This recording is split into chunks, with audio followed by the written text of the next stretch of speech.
Predicting the future of an industry is incredibly hard.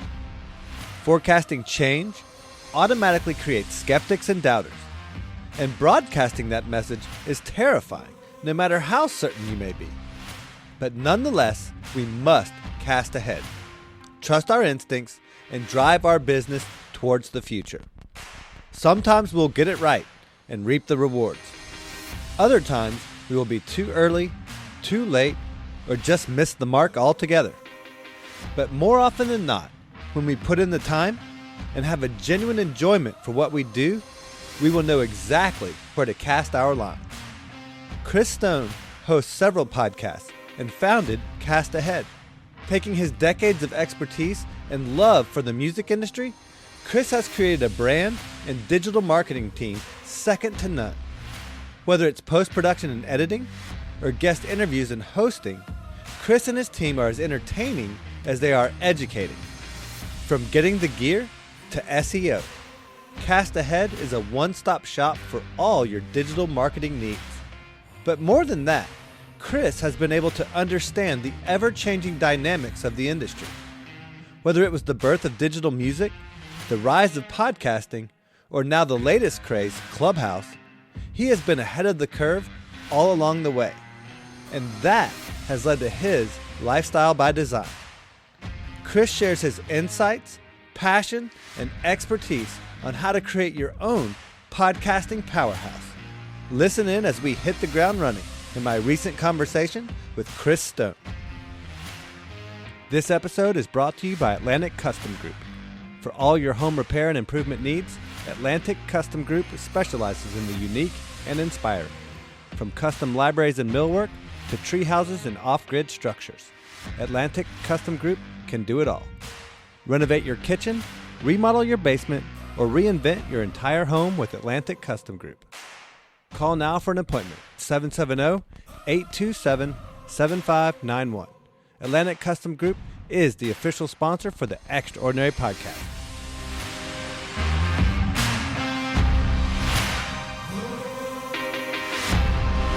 Honestly, for me, being someone who works with other people, mostly who do their podcasts, I know that having guests on your podcast is it's crucial. And so whenever someone asks me to be a guest, I almost always say yes. And if I put that out there in some sort of recording, then maybe I'll get more more requests than I can handle, right?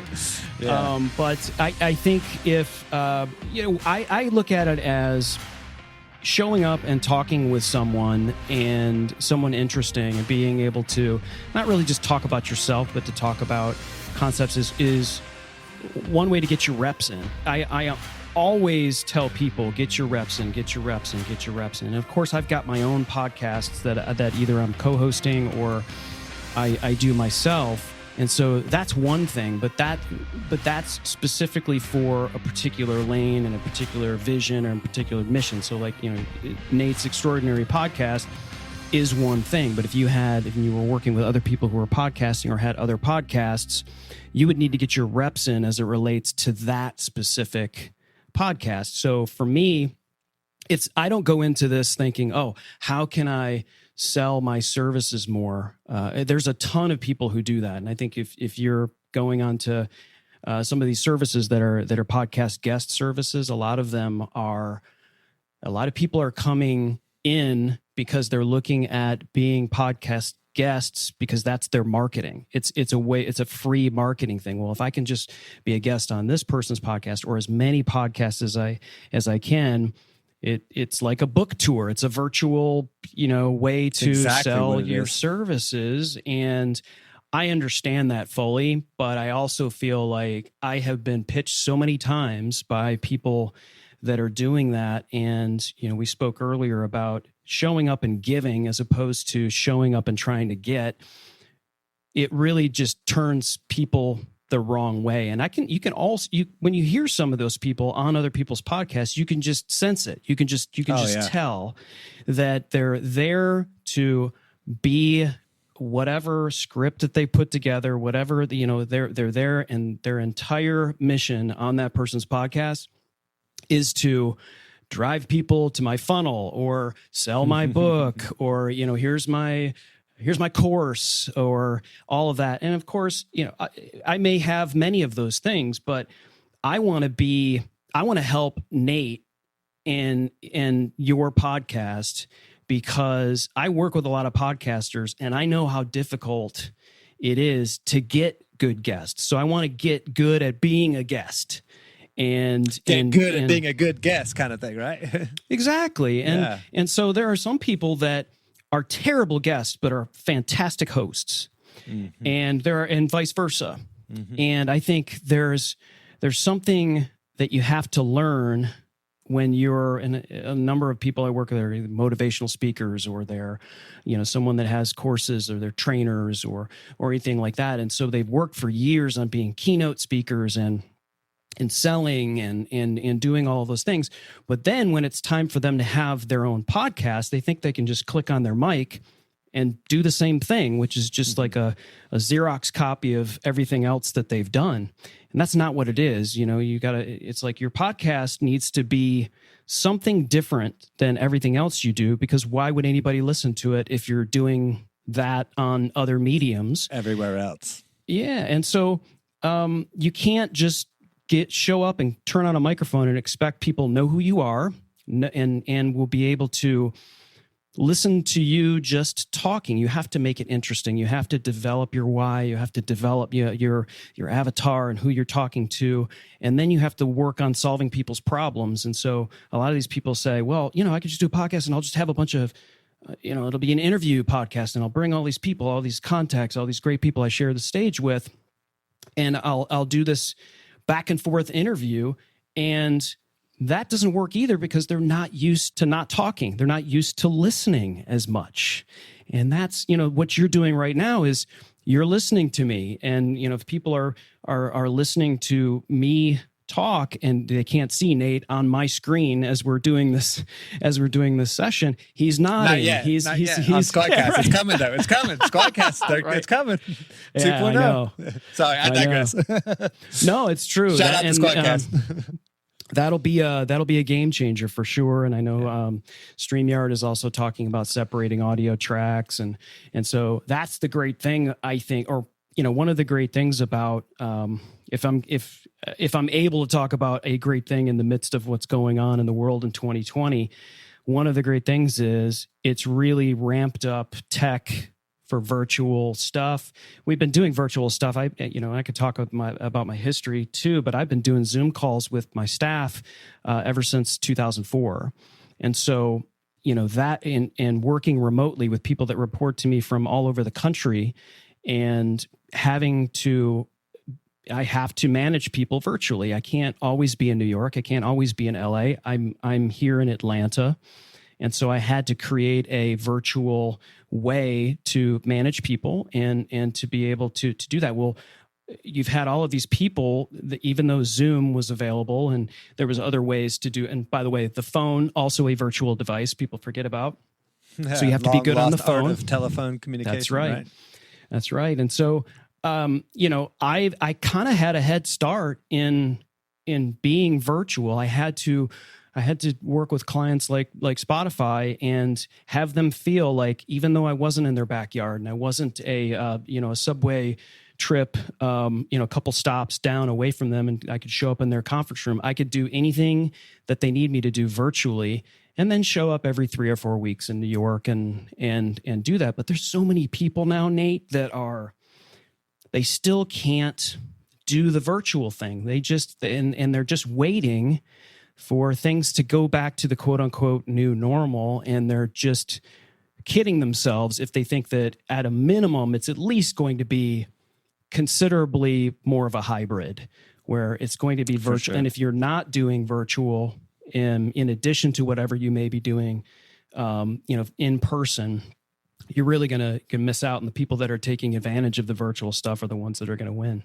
Yeah. Well, the ones like you said, that like you, who had done all that legwork leading up to now, not having no idea. Another great example is a company called Eat Engage. and what their pitch. They came out in 2018, 17, somewhere around in there, and their pitch is webinars. Everybody's trying to get their webinar, and your average attendance for a webinar is like 25% at best. Probably that's even a high number, and the actual participation is way even lower than that. So what they did was they came up with the concept of just all it is Uber Eats. It's just a meal delivery service, but it's tied into the webinar. It's like, hey, if you sign up for this webinar, here's your little coupon, here's your little Eat Engage thing. You go and you get your lunch. It's just like buying somebody lunch to give them a presentation, except for you're doing it virtually.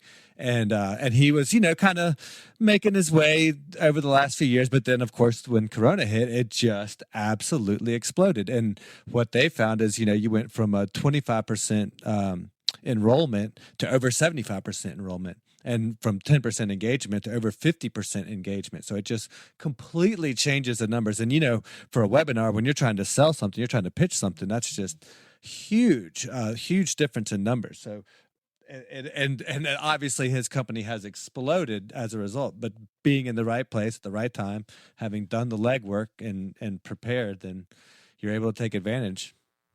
Right. And of course, no one had the foresight to say, well, a pandemic is coming. Depending on whatever conspiracy theory you think, maybe you do. That's a whole nother show. Right. We exactly. can really go deep on that. You have no idea how much I want to. But yeah, I think there's just been too many people, and it just comes down to not diversifying what you're doing and not constantly looking at not necessarily improving. I mean, I think we all want to improve. We all want to read our books and listen to podcasts and do those things that we're passionate about. But I think we have to really lean into things. And one of the things that I hear from people still now, Nate, is, well, I'm not a techie. I'm not a tech oriented person. I'm not a tech guy.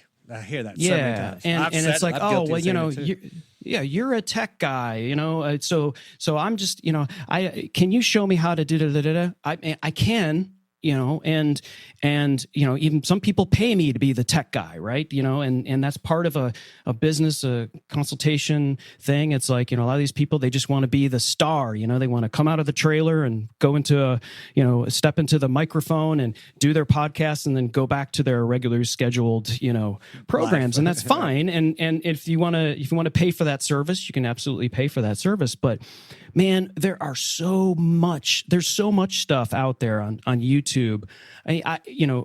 Learning to edit podcasts and learning to edit video, which I spend predominantly most of my time creating graphics, creating videos, overlays, editing podcasts for other people that pay me to do that.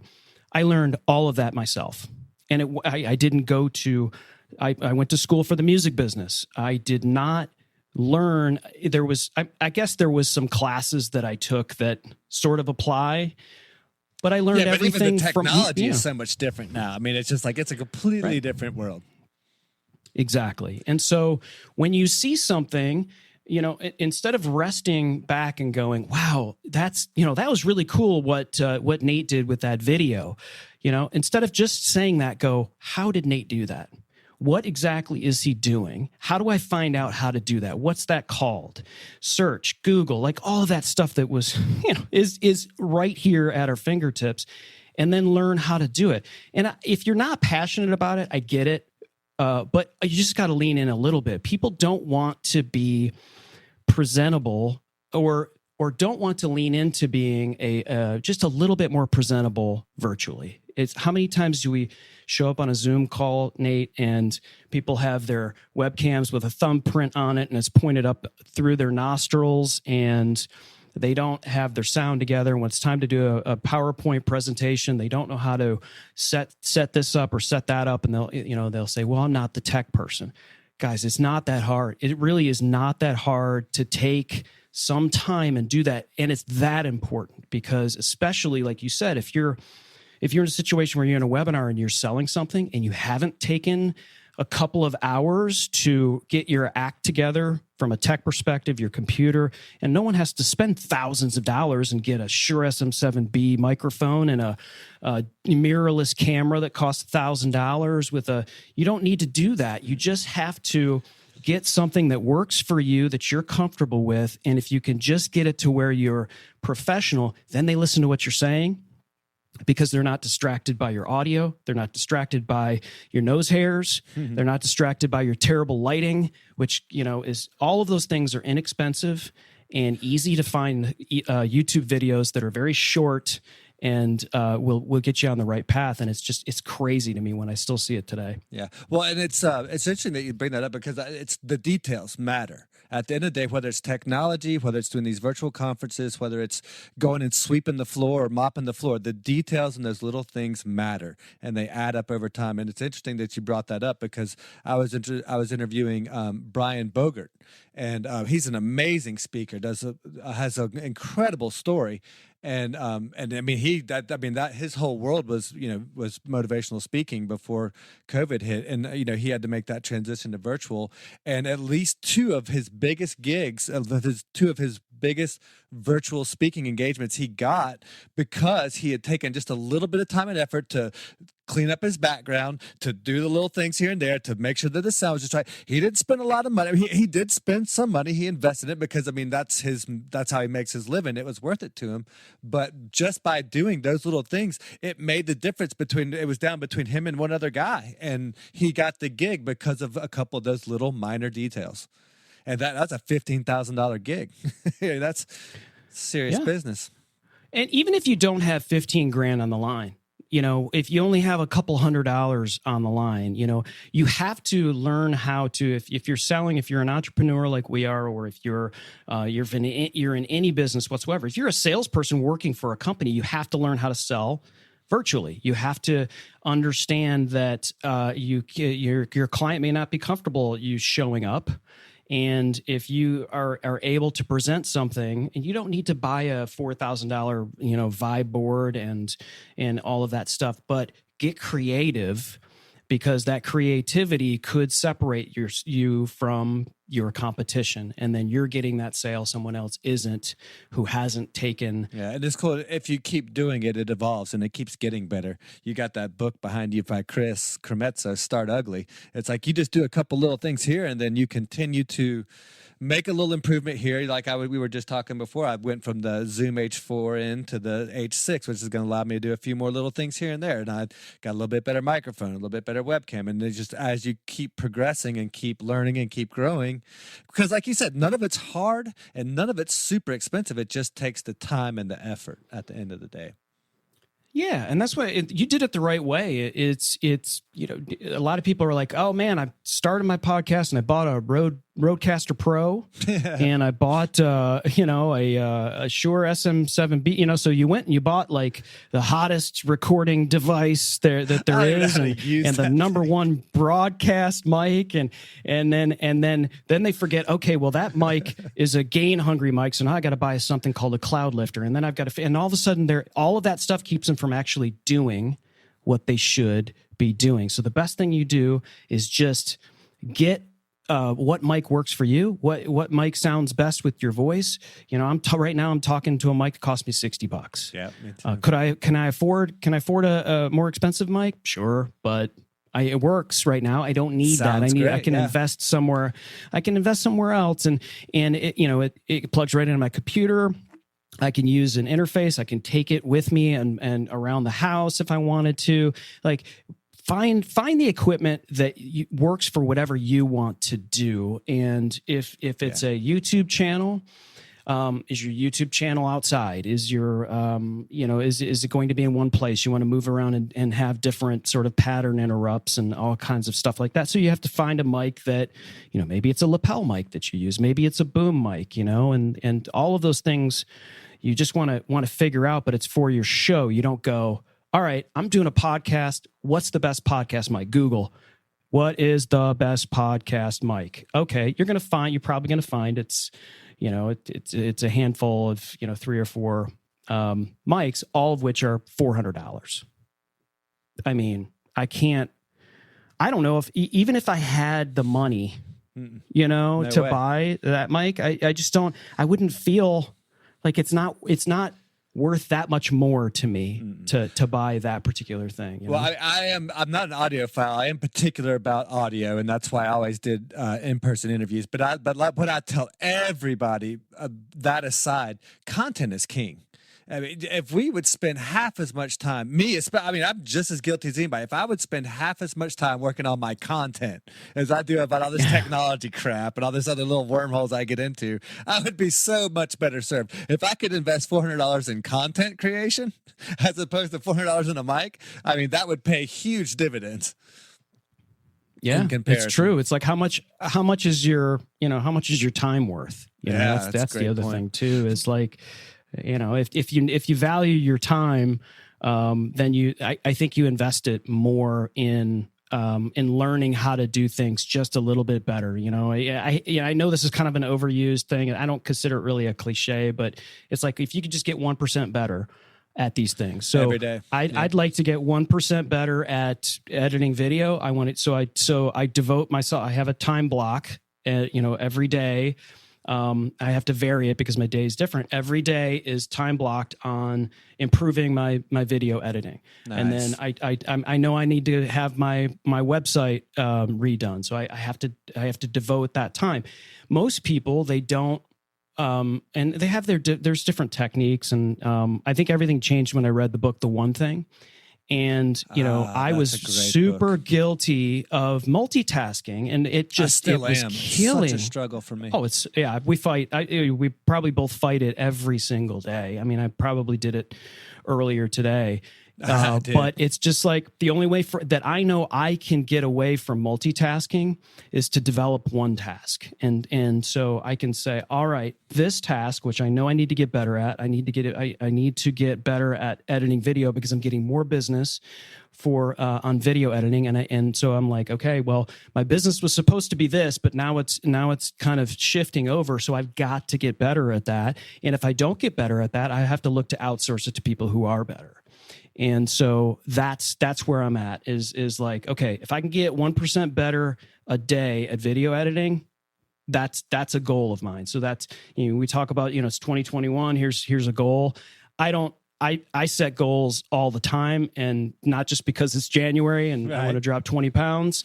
I set goals all the time, and that's if I were to list them, they're too long, but it's just like, if I don't say, I have to be intentional about saying I'm setting aside time for this, it won't happen. Right. And so I think it's hard. Pushed off to the side. Yeah.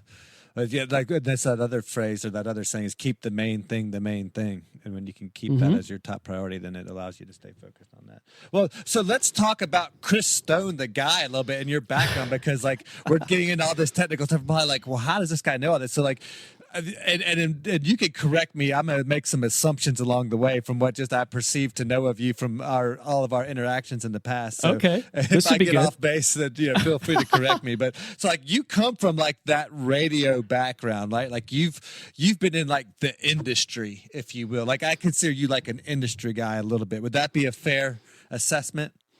It's sort of. I was in the music business, not necessarily in the radio business. I've dealt with, people, record labels that had promotional people that would call on radio stations to get records played or to get get music played and programmed. So yeah, I worked for 27 years with Sony Music. Okay. And Sony owns RCA Records and Columbia Records and Epic Records and a bunch of different record labels. And so I was a part of the sales organization for Sony for a number of years. And this I'm aging myself here. So 27 years. Obviously, digital music did not exist when I started. Right. And so I was selling cassettes and selling, eventually CDs, right? And a vinyl, of course. I learned how to sell very early after I got out of college. In fact, I was still in college and I was selling to things called one-stops, and those things were, they were warehouses full of music, physical product, and they had trucks, and they would have record stores, and independent record stores were owned from that, would order from them and whatnot. So selling was something I was always really I fell into it. And the reason why I love selling, and the reason why right now I surround myself with a lot of sales people and people who are involved in sales, is because I feel like selling is really about being a good person. It's really about relationships. And I know that kind of, again, it sounds somewhat cliche, but I think there's so many people out there that are selling like, here's the exact script that you need to do, and here's the technique that you need to use when your buyer says this or your prospect says this. And I understand there's techniques and people need some help, but generally it's about being a good person, and someone will buy something from you. If your product is probably not different than someone else that has the pretty much the same product. The only difference is you. And so I learned that early on, is that if I'm going to sell more as a part of my job, I just need to be a better person. And what greater inspiration to be a better person than to get more money? No, that wasn't. You just feel good about yourself when and I've made some lifelong friends throughout the process of being in the music industry. And of course, the music industry went, way, way, way high, and I was able to ride that wave. But then, of course, digital music. Yeah. But one of the things that I have always loved, besides music, it was an intrinsic part of my family growing up. I was in bands and have been in bands pretty much all my life, ever since I could start playing something. Was computers. And so, when the first personal computer, the Tandy whatever M80 or whatever it was called, I guess maybe that's fireworks, or the Commodore VIC-20 and the Commodore 64 and all of those computers, was like, oh, I can get something that's affordable, and I can write my own programs, and I can do all of these things. And so I had a real interest in computers, and that was actually my first major in college, was computer science. I wanted to develop applications, and when I was in Michigan, and I just lost the passion, Nate, for learning how to program. And I've never lost the passion for music, for playing music, and for being a part of the business. Every band that I was in, I always was doing all of the music. All of these guys were, if they end up listening to the podcast, they're gonna bust my chops on this, but it's true.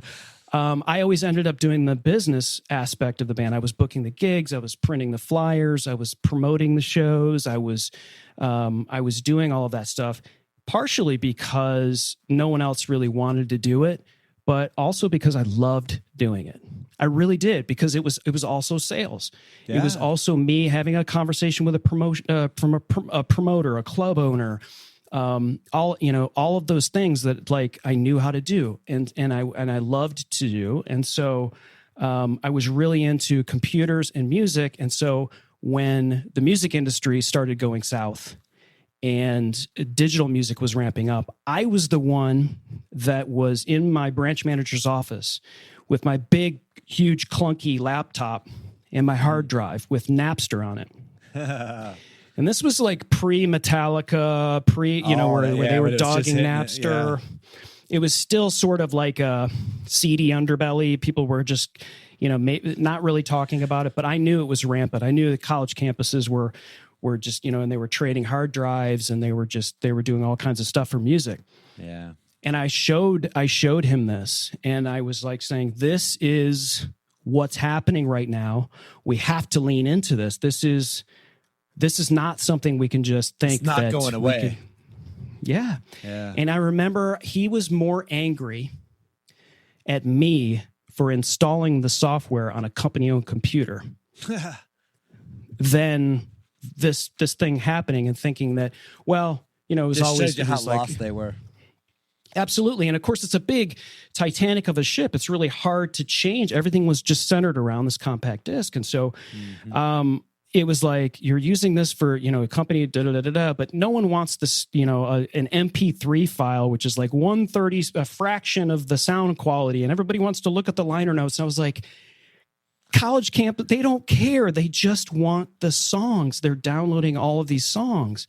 And thank God for Apple. Thank God for iTunes, which saved basically a lot of the music industry from completely swirling down into that. So, But yeah, I had always had an interest in that. So like when digital music was a thing for Sony, I was always a part of like task forces and things like that before it officially became a thing, digital music, and we were selling digital music.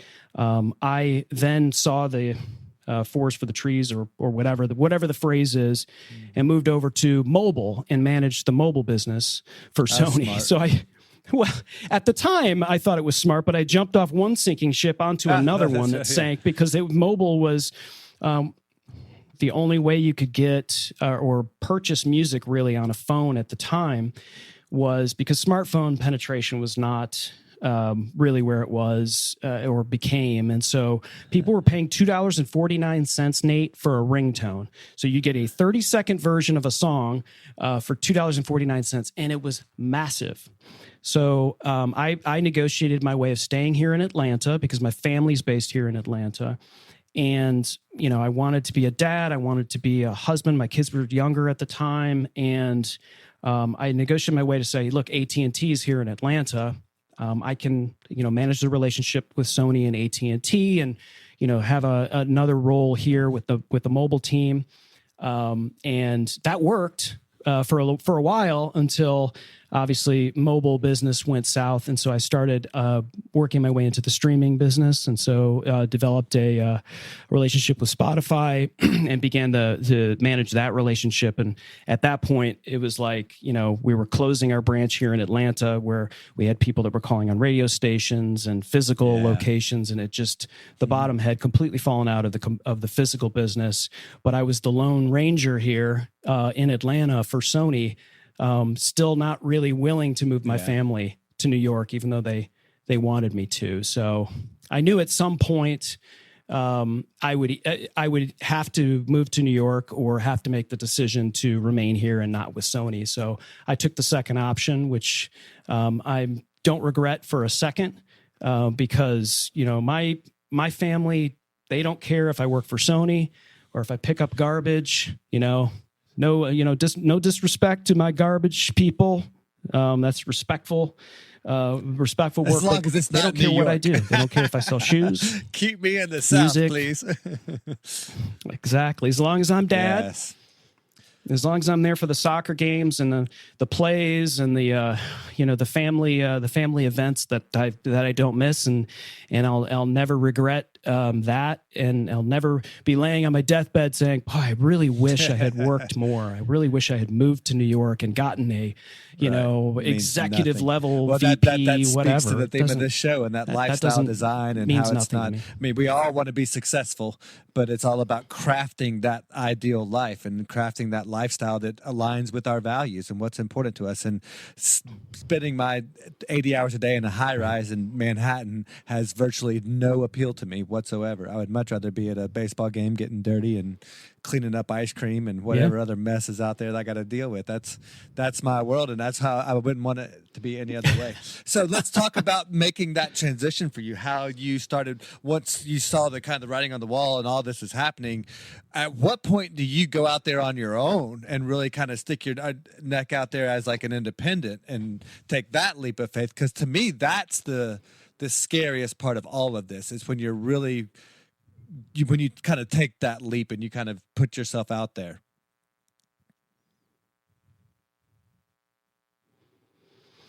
Yeah. So the interesting thing is, like, you know, I sort of fell into podcasting, and, you know, I always had an interest in that space. I had listened to podcasts for years before it became so massive, and that there's, you know, approaching 2 million podcasts out there. It was just, there was really only a handful of business oriented podcasts, sports related podcasts, those things that you really loved. And I was also a runner, and so I was listening to it. But I think, you know, what I had started to do, knowing that at some point, you know, moving to New York was not going to be an option for me, I would need to stitch up my parachute, if you will, like you're saying, and make, you know, try to figure out what type of transition I'm going to make. And of course, I had been working for years for another company, and I loved music, and still do. And music is in my DNA. It's absolutely part of me, thanks to my father. And I really had a huge passion for music. The issue, I would say, in looking back on it, is that I didn't get to choose the music that I worked. And so there was a small percentage of music that I actually worked that I actually was passionate about personally. And that's okay. I mean, it was a job, and I didn't work music that I didn't like any less than what I did, because I took pride in integrity in my work ethic. But when it came time for me to make the decision to go out on my own and be an entrepreneur, the one thing that just turned the light on for me was I get to choose what I work. I get to choose who I work with. And when you get to do that, it completely changes everything for you. When you decide, okay, I want to do a podcast with Nate, you guys get to decide what it's about, who it's for, what you're going to do with it, what you want to achieve with it, and you get to take that and make it your own. And you want to talk about being inspired to do something. That was the light bulb for me. That was when I said, you know what? Here are the things I love. I love music. I love inspiring people. I love to be inspired by people. I love to work with people around sales, because, like I said, sales is about being a better person. And it's like there was so many times I was working in the music industry, and the actual product that I was working just was not inspiring to me.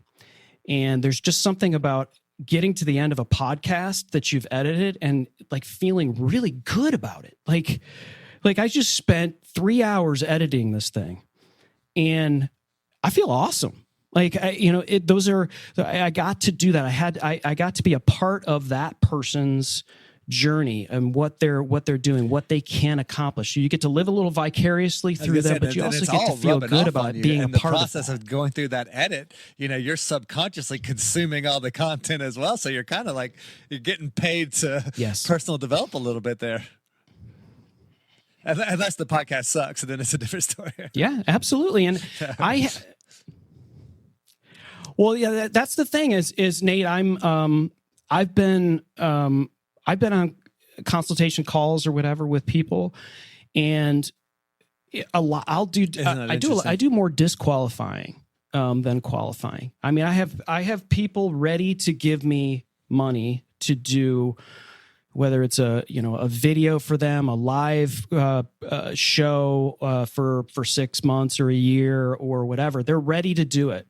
And so I have a list of questions, and I'm happy to kind of go through them here for your audience. But it's like, I need to know why you're doing it. I need to know why you're doing this show, why you're doing your podcast. I want to know. And I'm not doing it to teach that person to develop their why. If they don't know why, I don't want to work with you. If you don't know why, if you don't know why you're doing it, I've got plenty of other people I can send you to.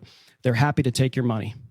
I want to work with someone that knows what they're doing, and I want to help them, right? So sometimes it's like they have a good why and maybe even a really good why, but if they're open to me also helping them develop that why a little bit and help them develop like exactly who they're talking to and exactly what those problems are that we can solve and the content that's going to help solve those problems, that's who I want to work with, because I want them to be open, and we can be a team. We can say, okay, I love that you want to do this. And listen, your podcast could be to drive more revenue for your business.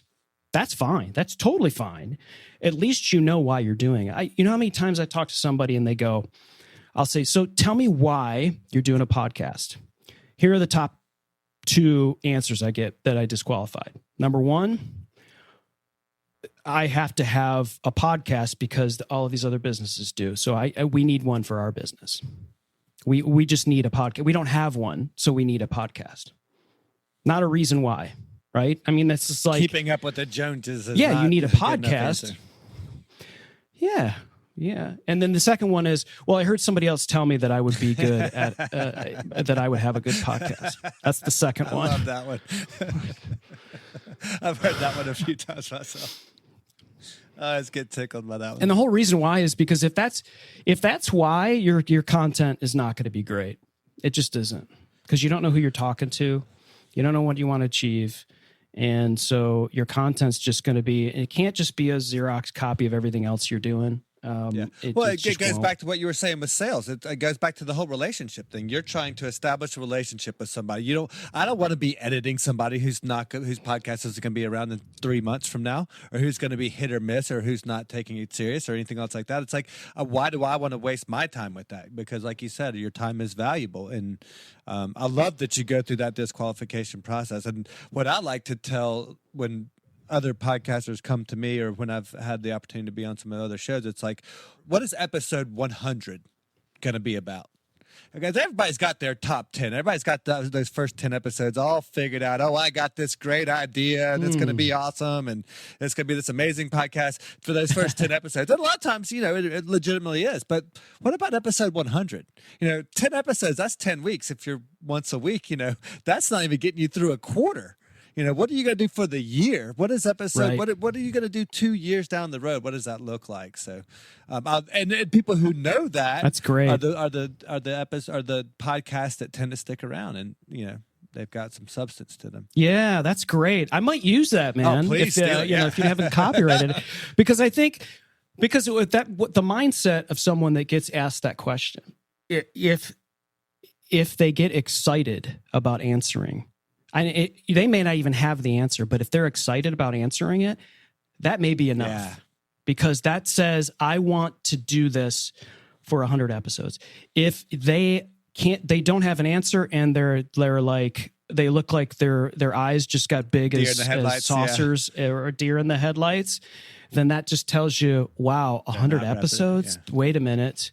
Yeah. And I don't do, it's very, I should, it's very rare that I'll have an agreement with a client that's less than at least 6 months, because I think there's so much in this long game of podcasting that it takes at least 20 episodes for you to really be a podcaster. So many people pod fade after 6, 8, however many episodes.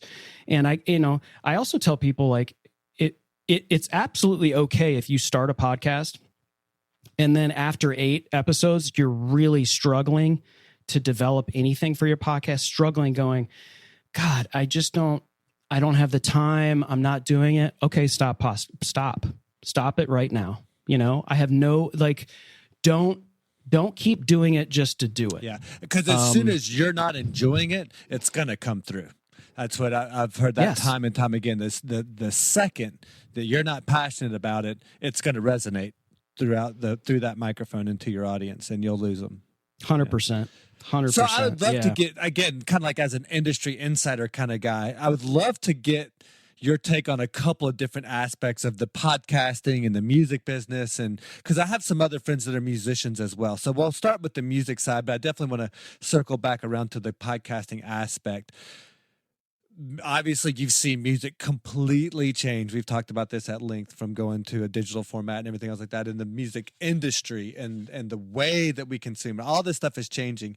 And once again, I feel like it's that musician that's almost always on that short side of the stick. They've historically been taken advantage of by record labels, and even going way back to Black Blues and all the not getting any credit for rock and roll, blah blah blah, all that kind of stuff. But now we're in this new world of, there's so much material out there. There's so many people that are trying to make a living at this. There's so many people who want to be in the music world, and there's established musicians that I know personally that are struggling to stay in the business because of just the way that the business has changed.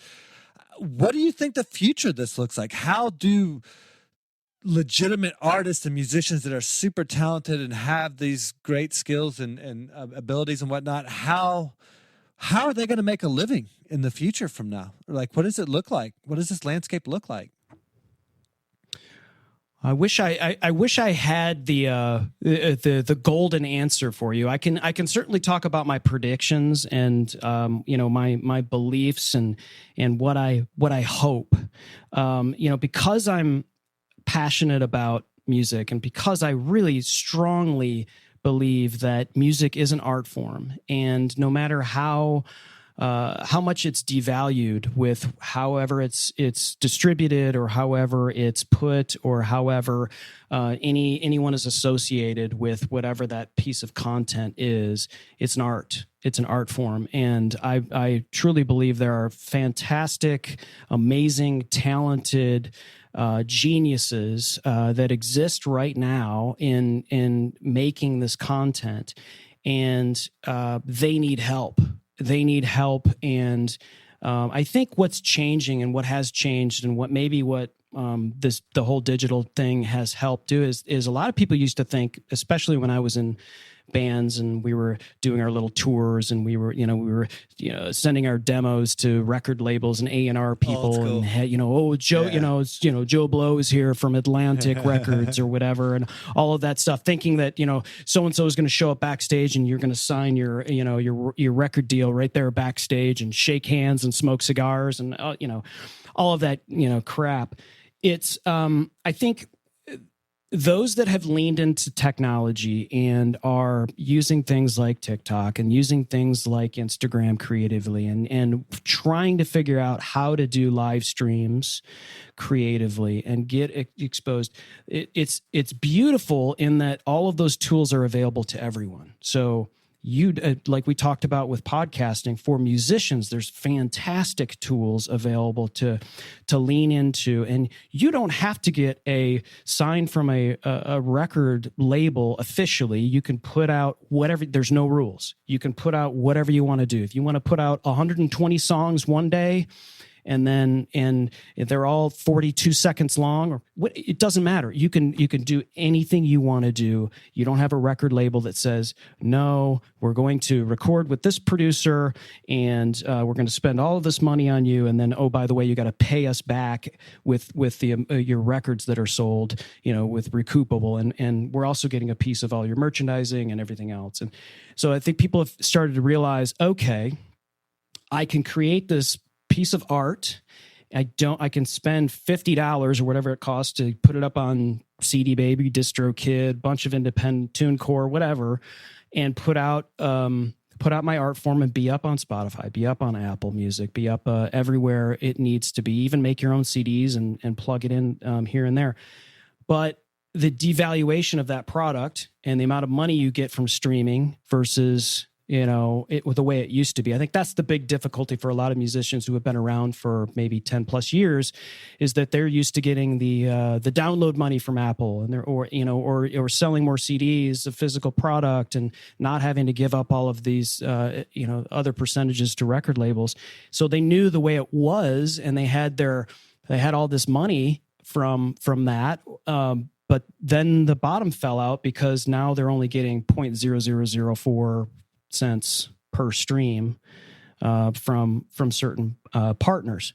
So there are some that just, as a musician, you just got to continue to be creative in what you're doing and surround yourself with people who are willing to lean into being creative on those platforms, whether it's Instagram or anything else. And, the difficult part for everyone right now is that there's really no way to physically do any sort of live show, and right.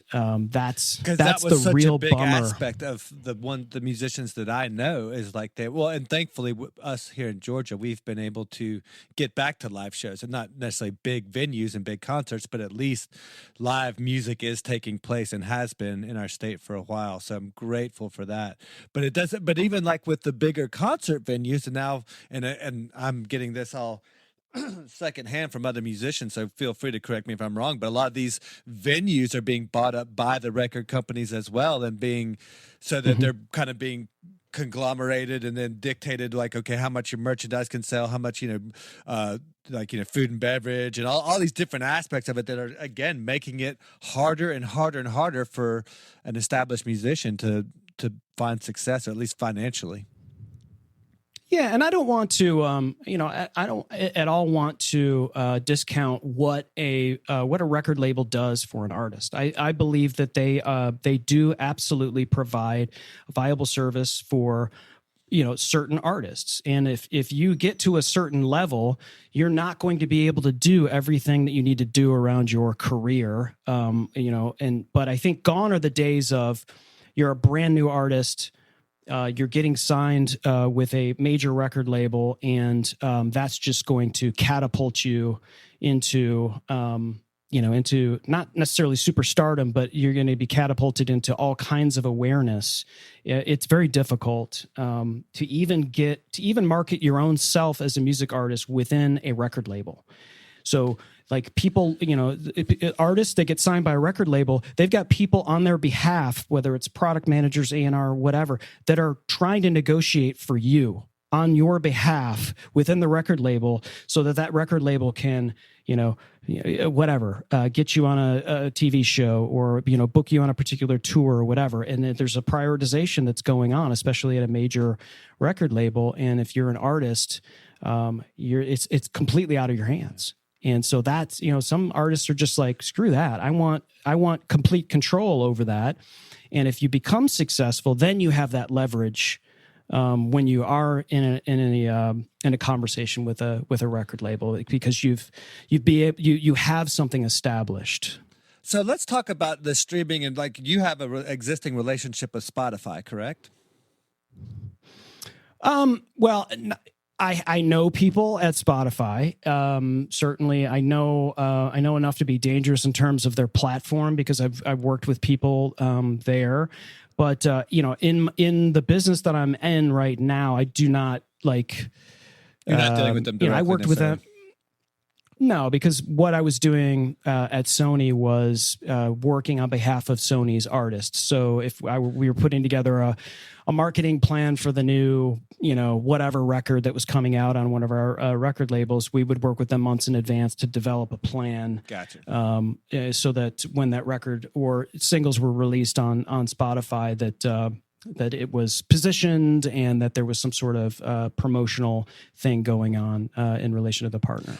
So I was just curious to get your take on, first and foremost, the Joe Rogan deal that Spotify did, and your thoughts on bringing this from music back into podcasting and the monetization model and figuring out, because again, Joe Rogan is the rock star of podcasting, and he is the big guy on the hill. What are your thoughts on that deal in particular? Thumbs up or thumbs down right out of the gate? Thumbs down. And I'm sure it was it's obviously financially beneficial to Joe Rogan in the short term. And sure, absolutely. And I think we're kind of finding out now because we're hearing things. Who knows what to exactly believe as far as what Spotify employees are saying, what Joe Rogan's saying, and dispelling the myths and the rumors. All that aside, I believe, and I've felt this since the very onset of content providers doing this, way back in the music business when CDs there was no digital music, and so. What happened was somebody I don't know who the first one was, but whenever an artist would release a record, there would be a exclusive version of that record that would be available at Circuit City, an exclusive version that would be available at Best Buy, an exclusive version that was available at this. Here's an exclusive version that's available just for the independent record stores. And so each one of those, stores had a here's the Taylor Swift Best Buy version, and it had a demo version of a song and a live version or something like that. And this one you could get, and you got a koozie when you bought it. It's just a bunch of whatever. And if you're a fan of Taylor Swift, that's just annoying, right? It's just like what like I just want. First of all, you just want the music, right? But now you have to figure out, right? And who's gonna, maybe the super fan goes around and buys every single version of whatever record. It It doesn't do anything. And everybody thought, well, the record labels thought, well, this is a way of placating all of our big partners, that buy the record. We'll give them their exclusive version of it. But you always end up pissing somebody off that didn't get whatever it was. And it just created a really clunky customer experience. So I've never thought that doing something exclusively on a particular platform digitally is good either. And so Tidal is another example. Remember Tidal? It's still a thing, right? So it's a streaming music service. It was headed up by, Jay-Z and they had all of these people and they had this big press conference. And so we were going to release, exclusively, you can only get, this artist's music on, it's not going to be available on Spotify. Well, you see how that works. It just doesn't, people are going to find a way to get the music that they want to get. So make it available to everyone. And in podcasting, I think it goes the same way. If Spotify has all of Joe Rogan's content, of course it's good for Spotify. Of course they can say they are the only place that you can have, Joe Rogan's content. I'm sure there's all kinds of other things, part of the deal that we never even saw, or maybe even will ever know about. But I don't see how that's good for someone who can't get Spotify and wants to listen to Joe Rogan. I think, your podcast should be available everywhere you can stick a podcast. Totally, 100% agree. And it makes no sense to me that there's how many people you think are following Joe Rogan over to Spotify that didn't have Spotify and are now like, well, I'm going to subscribe to Spotify now because Joe Rogan's over there. Maybe, I'm sure there are some, right? But how many really is it worth for you to do that? And it's just, and for Spotify, it's about selling ads and it's about getting premium subscriptions, mostly about selling ads. Yeah. And so if you're able to bring somebody like that over to your platform, you're gonna be able to sell more advertising to people who are wanting to advertise to Joe Rogan's listeners. Yeah. And the reason why I brought up the Joe Rogan example specifically, again, because podcasters have kind of become the new musicians, the musicians of this 21st century that we're living in, or this 2020 world that we're in. Like other musicians, you've got this huge bottom pool of all these potentially talented, and some are better than others. Obviously, I'd like to think I'm definitely in that pool. I'd like to think I do pretty well in that space. But again, for podcasters, what do you see on every forum or every message board out there about podcasting? It's, well, how do I monetize? How do I get advertising? How do I figure out how to make a living at this, or how do I grow this into something that can ultimately be monetized? So, we talked about the musicians figuring out how they're going to make a living at this. Do you see a way for podcasters to be financially successful with this game? I do, but I think realistically, to be able to be completely your only source of revenue is from whatever your podcast is doing, I think it's a very small slice of the pie. I think the people that really are kind of doing some great things are the ones that say, this is a part of something else that I'm doing. This is helping to drive and stick fuel into a bunch of other things that I've got going on. That, not meaning that they're taking too much away from their podcast. I also feel like if and I back to the disqualification question, if the first a brand new podcaster and I ask them why they're doing it, and the first thing is because they want to make money. That is a reason. That is absolutely a reason why. But if you don't have any idea how you're going to make money right when you start, and like you're looking at someone like me that's going to be able to tell you how you're going to make money in your podcast, when you haven't even developed your content, you haven't developed a tribe, you haven't, the whole know, like, and trust thing. Like, no one's going to buy anything from you until they trust you and desire you, whatever products that you're selling. And Joe Rogan, when that whole MeUndies deal, that was his big, his first, I guess, big sponsor that he had for his podcast. He just kind of wove it in. They didn't pay him anything. He just started talking about MeUndies and how great the underwear was. And all of a sudden, MeUndies was like, where's all this business coming from? And then they had the relationship. But everyone knows it's like Joe Rogan liked this underwear. It wasn't like Joe Rogan. And I bet you there's a ton of different, underwear companies that tried to give him money. And he's just like, well, I like this underwear. So sorry, make better underwear for me. But I think back to your original thing that you said about podcasters being rock stars, I guess, or sort of the new musicians thing. I think musicians, right? So obviously, there's a number of podcasts out there where you have, and we keep on saying Joe Rogan, but there's a bunch of other ones that are, and we can name a bunch of people that are kind of like your podcast stars, so to speak, and they're the host, and the Rich Rolls, and the there's a million of them. Tim Ferriss. Yeah, well, even Pat Flynn. Pat Flynn has a very successful podcast. Obviously, Tim Ferriss does, but they have so many other things going on. They're using their podcast, which is obviously monetizing for them in some way, shape, or form, but they're also using it to monetize other areas of their. I mean, obviously, Pat Flynn has a lot more going on than his podcast. But I think, and they're smart enough to know that the beauty of a podcast is if you can figure out a way to stay off of your rented land, right? So this is a way for you to do what you do and not be contingent upon someone else. And so, like, so YouTubers, for example, like YouTubers make, there's some YouTubers that obviously like they do it for a living. We know some, they're in the influencer group that we have that are like full-time YouTubers, right?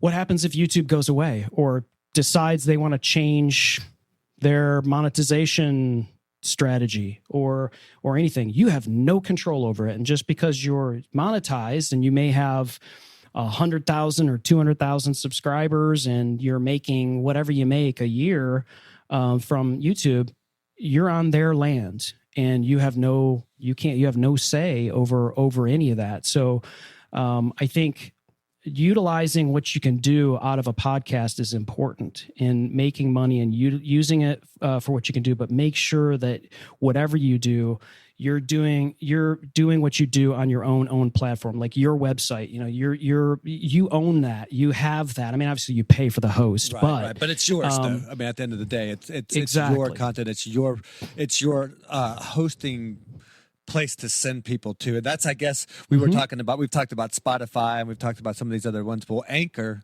is another one that I love the fact that they offer a free service to folks that are just trying to get into podcasting and trying to get this ball rolling or whatever. But at the end of the day, you're on their site, just like YouTube. You're on rented land. It's the equivalent of the podcasting YouTube platform or landscape, if you will. Yeah. And the other thing, too, is, and I'm not sure if you're on Clubhouse yet. Well, now I've heard about this Clubhouse, and I went to go download the app, and there was a couple of them out there, so I wasn't sure which Clubhouse was what. And I've been playing catch-up again, like I've been out of the loop for the last couple of weeks. So fill us in on Clubhouse.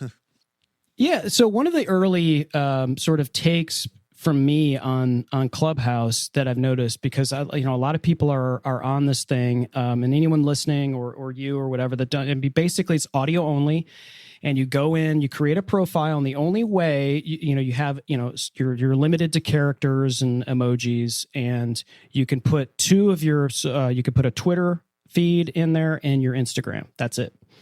And so you get a picture, you get a little bio, and you get those two feeds. And then you can, you basically follow people, they follow you. But the way it works is the people that you follow will start a room. And it'll be, let's just say you and I want to start a podcaster hangout, for example.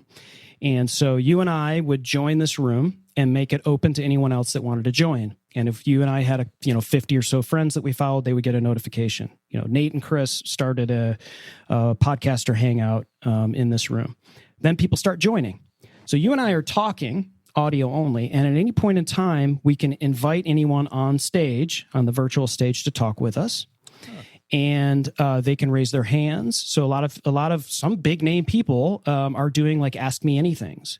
And so it's like people they'll just be open and start talking.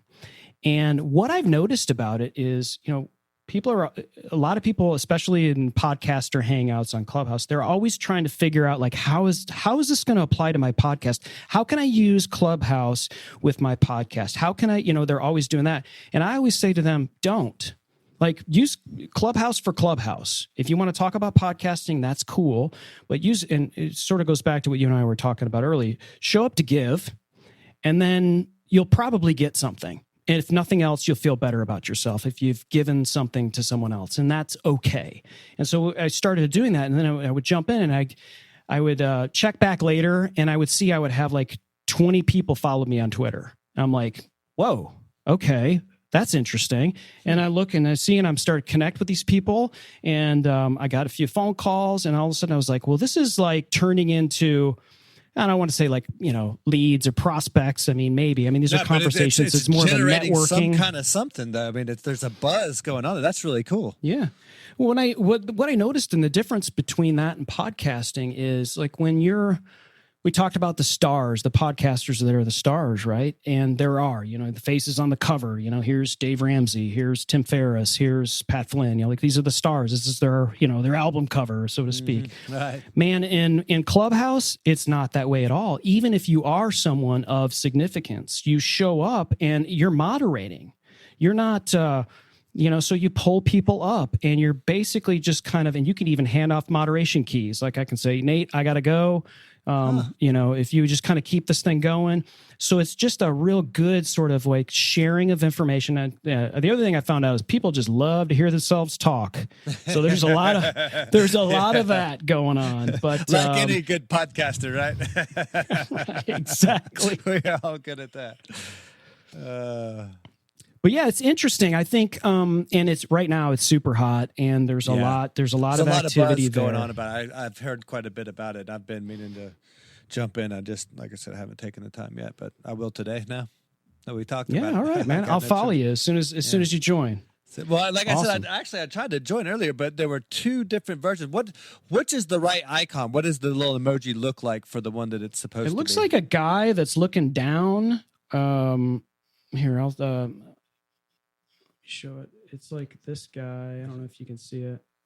Okay. Yeah, well, that wasn't the one that I looked up. Clearly, the one that I was looking up was a completely different icon.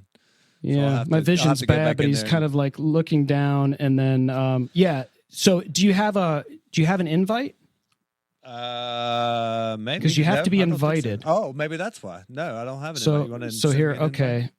Yeah, I'll send you an invite right now.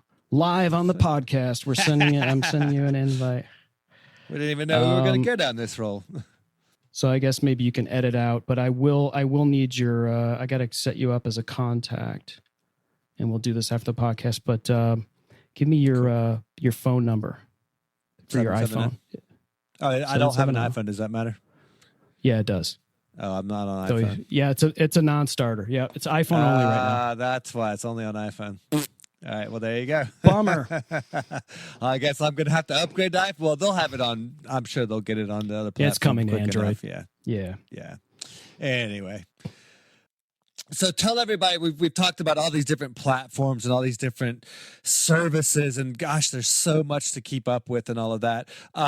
Where do you find the most value at the end of the day? When it's all said, because you're heavy into video editing, you're doing above and beyond with the podcast stuff. I mean, you see, and again with all these influencers that you're working with and dealing with on a regular basis, YouTube's a good place where you can actually monetize. Podcasting's a great place to really get your message out there onto multiple platforms. Where do you see the most benefit? I think anywhere where there's a viable video platform, and most every one of these platforms are either they're copying something, like a lot of like YouTube's now doing shorts, and Instagram's doing reels, so they're kind of like taking TikTok, and so there's a lot of that. But I would say, like, if you're someone that's listening to this and you're thinking about doing a live video stream, or you're thinking about doing a YouTube channel, or maybe you have a YouTube channel and you're trying to figure out how to grow it, or if you're either looking to start a podcast or you have a podcast and you're looking to grow it, I would say think first and foremost about why you're doing it, and then who you're talking to. And that person that you're talking to, that person that you're solving their problems, where are they going? So that's something I think is lost on a lot of people, is they don't think about who's listening. So right now you're listening to the Extraordinary Podcast, whoever you are, you're someone that, Nate thinks about and is driving his content and what he's talking about with his guests all of the time. And so most of the listeners of your podcast, Nate, are gravitating towards some of these platforms. And as a podcaster or a live streamer, you should be thinking about where that person is going and focus your time and effort on that. Don't go, okay, here's the new social platform, Clubhouse. I've got to get, way more into that because that's who do you really know if your crowd is on there? Can you figure out how you're going to think more about your listener, your viewer, the person that you're wanting to sell to, whatever you're doing to create your thing, and then whatever platform they're on is the one you focus on. Like personally, I've found that I get more bang for my business on Twitter. And so that's what I focus primarily on. And when, if you try to do everything, it kind of goes back to that book, The One Thing. If you try to do everything, you'll do nothing. So do the one thing. Do that one thing. Stop. You want to have platforms everywhere so someone can say, here's my Twitter, here's my Instagram, here's my website, here's all of that stuff. You want to have a presence everywhere, but that doesn't take any work. But, you go to Twitter and you'll see some people, some big name people, and they may have like hundreds of thousands of followers, but they only follow 5 people. It's like, are you going to want to follow that person on Twitter? They're only shouting. They're not engaging. And so find a platform where you're comfortable engaging with your audience. And that may be TikTok. That may be Instagram. That may be Twitter. That may be Facebook. It may be live video on any one of those platforms. It may be Twitch. So I think you have to really know what your show's about, who's listening to it, who's watching it, and then find that platform you're comfortable engaging with people on. And that's.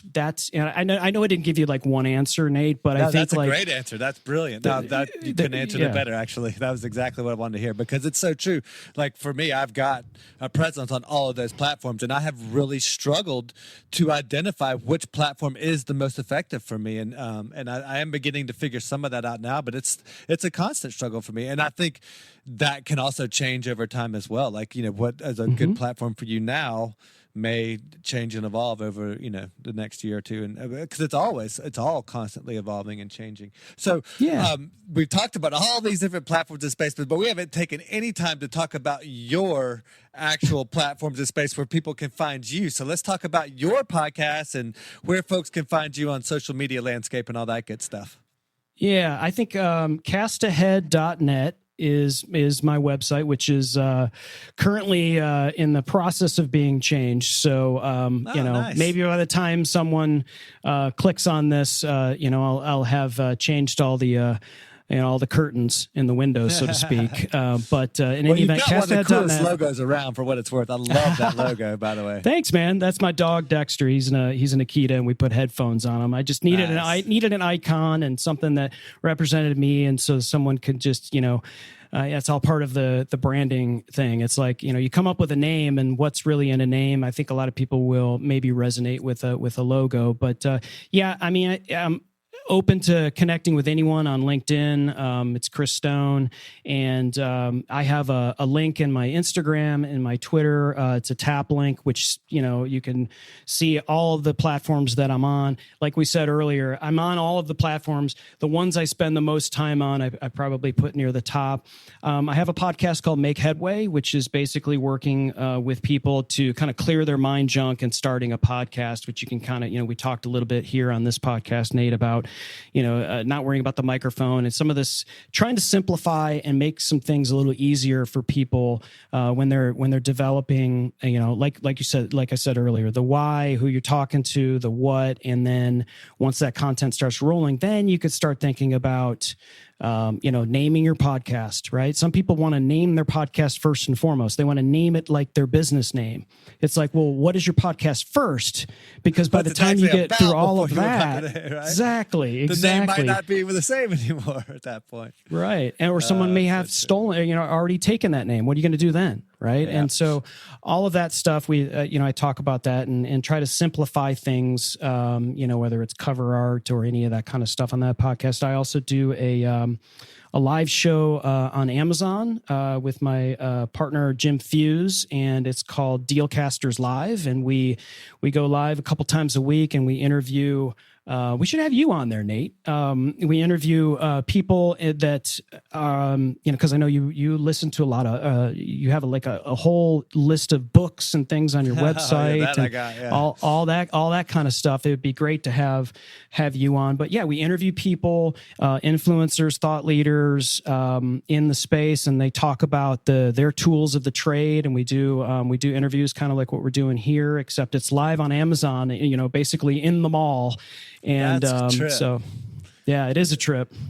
I've never even considered even delving into any of that, dude. What a huge spot to be. I mean, that's brilliant, dude. Absolutely brilliant. Yeah. And so if anybody wants to see that, they can go to dealcasters.live. And they can see all of our past episodes. And we're actually doing an episode later today with Scott Ayers from the content scientist from Agora Pulse. And so, yeah, that's turned out to be a fun thing. And it was a start ugly thing for us, Nate, where we just basically were like, hey, this is a thing. And it seems like the home shopping network, there's a bunch of influencers and they're applying makeup and there's a fitness thing and there's all this other stuff. And Jim and I are, we're just a couple of regular guys, but we know enough to be dangerous about technology and helping people through that and sorting through, good stuff that they may be able to get on deals for live streaming and for podcasting. And we know a bunch of people. So we're like, let's do this. And it was like an hour-long conversation. By the time we got to the end, I had made the logo. We had the show, everything. We set up a show. I think we went live the next night, and we made mistakes, and we left it up, and then we just kept going and kept going and kept going. And now it's like it's become this thing where it's weird, but we had done live streaming for years, and you don't get paid a cent. And then we'll get to the end of this thing, and we'll see how much stuff people are buying by the time they get to the end of our show. It's kind of crazy. That's cool, man. But fun. So cool. Yeah. That's beautiful. That's absolutely beautiful. That's just brilliant. So I'm going to end with a couple of Tim Ferriss questions that I stole, but they're just so good and they're so timely. I love to ask them as a wrap up with my guests. First one's pretty easy. The second one's pretty stupid, but it takes you a second to think about it. So, and you're familiar, so you may already be somewhat prepared. But if you had a billboard for all the world to see, I'm really curious for Chris Stone specifically because you get to talk to so many potential podcasters and folks wanting to do this digital world that we live in. If you had a billboard for all the world to see, what would you put on that? And then the last question is, what's your favorite item under $100 that you could not live without that you use on a regular everyday basis? Wow, you're going to make me think. Okay, now the first one, what I'd like to tell everybody on a billboard is being successful doesn't come with an easy button. You have to be able to put in the hard work that's necessary to be successful. And then when I say successful, this is a really long billboard, by the way. Maybe that's what it says, but being successful doesn't have an easy button. And it had the big easy button like you see on the circuit. Yeah, but that feels a little cheesy. But I think what I want to stress is being successful doesn't mean financially successful. I consider myself successful because I successfully launched a business that I love. It doesn't mean that I'm financially successful. I would love to be more financially successful, but I consider it successful already. But it takes work. It takes hard work, and people don't like to hear that, and they certainly don't like to work hard. They'd rather click on a video that says, "Here are the 5 things that'll help you make $16 million this year," or whatever the head for. It's like the cookie cutters. It's not going to happen. Like you've got to do the work. Grant Cardone, it has a story, right? Or name a successful millionaire. They have a story. Most of the stories you hear are the ones that you love to read, which is, oh, look, this just happened and this just happened and flippity flappity doo, I'm a multi-billionaire, right? But they all went through hardships. They worked really hard, and you have to be willing to do that. So, yeah, super long billboard, but one item under a $100 that, as I'm looking around my desk, that I guess the microphone I'm speaking into right now, which is a Samson Q2U microphone that I've recommended to many people, and it just works really well. I like the way it sounds with my voice, and it was, I think, $65, and I could plug it into my computer if I need to. I can plug it into my Zoom. I can plug it in, to an interface. I can plug it into wherever it's portable. I've dropped it, probably 100 times, and it's built like a tank. And yeah, that's it. Well, that's beautiful because it had those different connections. I'm kind of tethered to my Zoom because of the microphone setups I have. So that's a brilliant microphone. I might have to upgrade there for the next one. So I love it. Awesome. Right on. Chris, thank you so much for your time, man. Thank you, man. Been such a pleasure to spend time with you, get to know you, and to know that you're close and local, man. That's just Jeremy's group, and the influencer group is where we met. And there have been so many amazing people. Him right out of the gate. I mean, Jeremy has been a tremendous impact on my life. And to be able to get to meet people like you on account of that, it's like it's a double win for all of us. And again, walking into that with a giving mentality is what provided the opportunity. I never would have gotten it otherwise. So right on. Yeah, shout out to Jeremy Siegel and Y Influence and his influencers meetup. That if you go to Y Influence, you can see how to join that. But it is like you said, Nate, it's been a fantastic conversation today, and getting to know you even better. And yeah, hopefully we'll be able to hang soon because we're not too far away in real life IRL. So as opposed to virtually here on the podcast, man. But thank you for allowing me to be on your podcast, man. It's been awesome.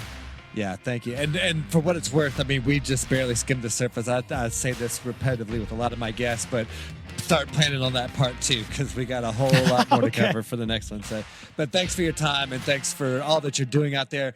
And the standard, man, the standard that you set, that bar, that you kind of put out there, man, it's really reassuring to have other people like you out there that we can all kind of try to strive to shoot for. So thanks, man. Appreciate it. This episode is brought to you by Atlantic Custom Group. For all your home repair and improvement needs, Atlantic Custom Group specializes in the unique and inspiring. From custom libraries and millwork to tree houses and off-grid structures, Atlantic Custom Group can do it all. Renovate your kitchen, remodel your basement, or reinvent your entire home with Atlantic Custom Group. Call now for an appointment. 770-827-7591. Atlantic Custom Group is the official sponsor for the Extraordinary Podcast. So you're still here. Wow. Thanks for sticking around. So, what'd you think? What did I miss? What would you like to know more about? Who would you like to hear on the show? If you stuck around this long, maybe you won't mind giving me some feedback. But don't forget to check out the website extraordinarypodcast.net for all the latest episodes. And if you enjoyed the show, please take the time to share with your friends on social media or with anyone you think who might enjoy it. And last but not least, if you're ready to start living an extraordinary life, check out 8keysto great.com, where you can craft your free blueprint to renovate your career, home, or lifestyle. The program is free, but you have to do the work to unlock each key. And finally, if you'd like to speak with me directly, you can book a free 30-minute Zoom call directly through my Calendly link on the contacts page. And in the meantime, check out some of the other exciting interviews with ordinary people living extraordinary lives. Thanks for listening, thanks for sharing, and most of all, thanks for just being you. I'm Nate G, and we'll see you next week.